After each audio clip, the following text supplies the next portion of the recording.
Para ayudarnos a comprender quiénes son los mexicles y en concreto este personaje, el Neto, hacemos contacto con el doctor Javier Oliva Posada. Él es especialista en temas de seguridad y además profesor investigador en la Facultad de Ciencias Políticas y Sociales de la UNAM. Doctor, qué gusto saludarte, muy buenas tardes.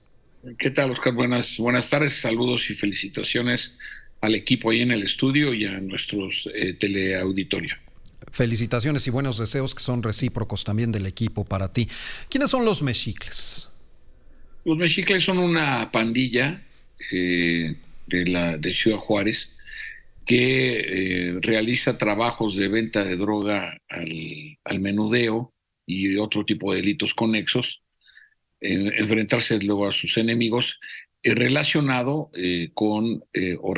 esta pandilla con la organización criminal que encabezan los hijos de Joaquín Guzmán y Ismael Zambada, ¿no? Hasta el momento ahí todavía no se han dividido y le hacen frente a otras pandillas que responden a los intereses de la organización criminal que encabeza los familiares, hermano e hijo de Vicente Carrillo Fuentes, aquel viejo delincuente, jefe originario de esta organización criminal en esta ciudad tan importante del norte de nuestro país, y que también estarían confrontándose estas pandillas con las representaciones o con los aliados locales de la organización Nueva Generación. Digamos que es un panorama general y que, bueno, amanecemos, como se escuchaba y se veía en la nota introductoria, pues un acontecimiento. Yo he estado revisando mis archivos,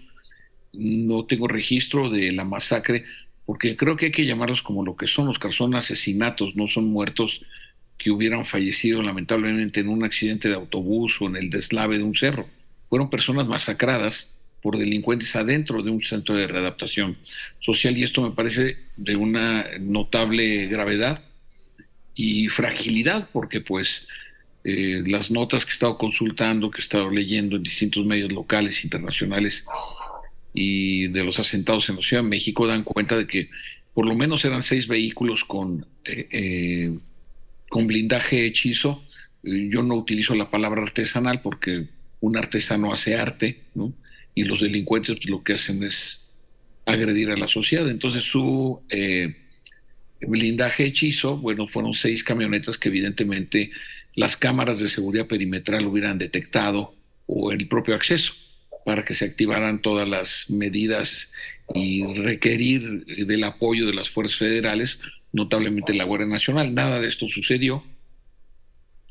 Y ahora vemos que un delincuente, por lo que escuchamos que decía el general Luis Crescencio Sandoval González, secretario de la Defensa Nacional, en donde, pues, en condiciones absolutamente atípicas y que no son sino producto de la corrupción interna, pues algunos delincuentes con cierta capacidad de coacción, de ejercicio de la violencia y dinero, reciben un trato pues privilegiado. Sabemos que con datos del Instituto Nacional de Ciencias Penales, una institución muy seria y acreditada en la materia, pues han documentado que entre el 80 y el 85% de los reclusorios estatales lo controlan los internos, es decir, la función de reinserción y de readaptación social no se cumple, y no solamente eso, sino incluso les sirve de refugio a peligrosos delincuentes, como lo estamos viendo ahora, para que desde adentro puedan extorsionar, robar u organizar, planear sus fechorías. Y esto pues me parece que deja en entredicho. Yo no creo que sea un argumento suficiente decir que como el penal es estatal es responsabilidad del Estado, ¿no? Me parece que es una respuesta muy, muy corta ante la gravedad de los problemas. Este es mi primer comentario.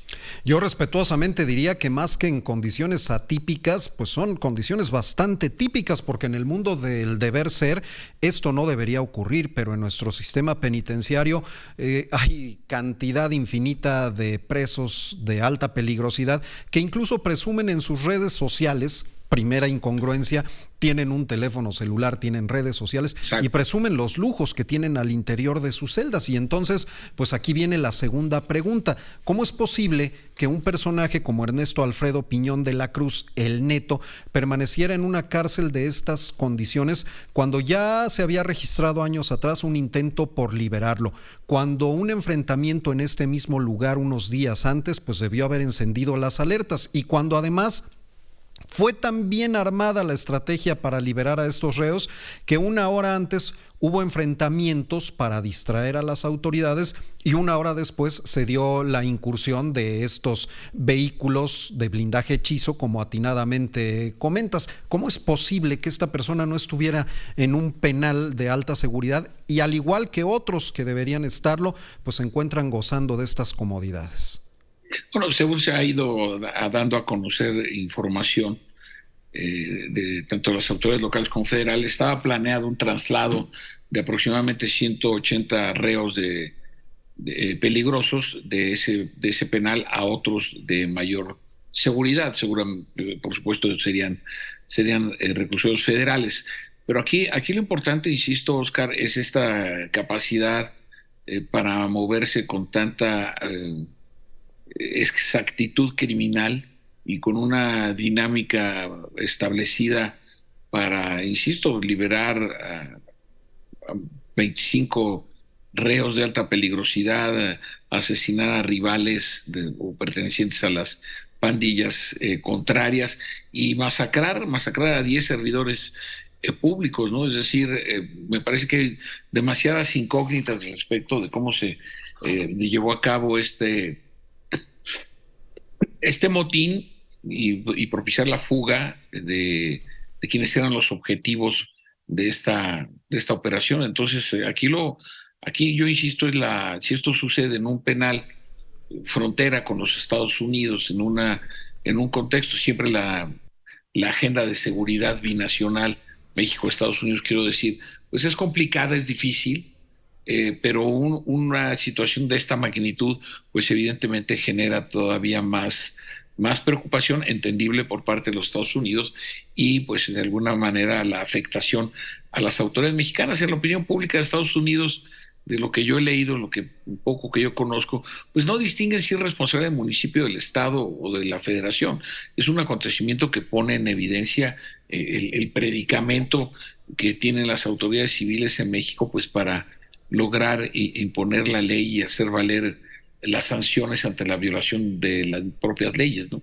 Entonces ahí, Oscar, es donde me parece que difícilmente vamos a observar un ajuste. Así han sido los gobiernos precedentes, sin importar el partido político, son impermeables a las autocríticas, desde luego son repelentes a las críticas, y esto pues evidentemente conduce a que no se haga ninguna valoración reflexiva de ajuste. Ya estamos en el último tercio del sexenio, está corriendo el quinto año de gobierno, que se dice fácil, pero pues ya llevamos varios meses, ¿no? Septiembre, octubre, noviembre y diciembre, ya llevamos 4 meses. Es decir, pronto estaremos a la mitad del quinto año de gobierno, y pues los resultados en materia de seguridad pública siguen siendo todavía una muy sentida demanda de la sociedad. Sí, no hay ninguna posibilidad de cambio cuando todavía en las declaraciones de esta mañana del secretario de la Defensa Nacional se deja en claro, la estrategia se mantiene, no hay ningún cambio, la situación de las cárceles pues es igual a lo largo y ancho del país, y ante tal situación y ante la violencia creciente, pues no hay posibilidades de ser optimistas de que la situación pudiera siquiera mejorar.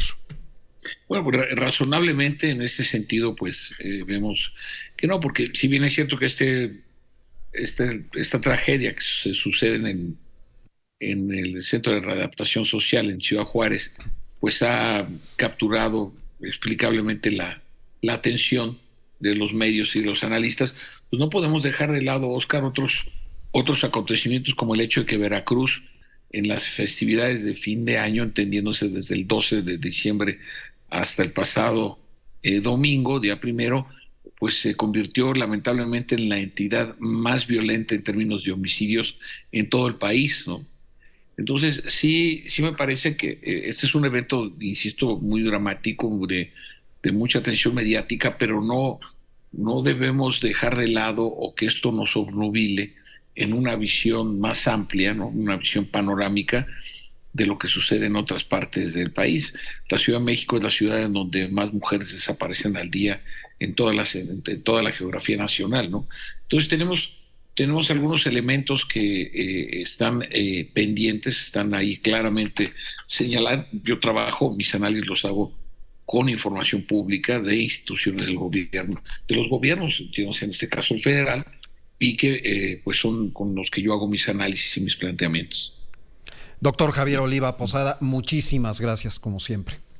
Oscar, gracias a ti.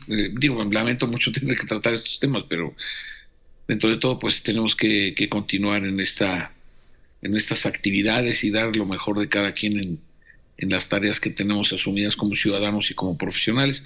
Te agradezco mucho la oportunidad de dirigirme a tu auditorio. Al contrario, nosotros estamos agradecidos contigo, doctor, por compartir tu comentario con el auditorio de Grupo Fórmula. Gracias de nuevo. Hasta pronto, muchas gracias.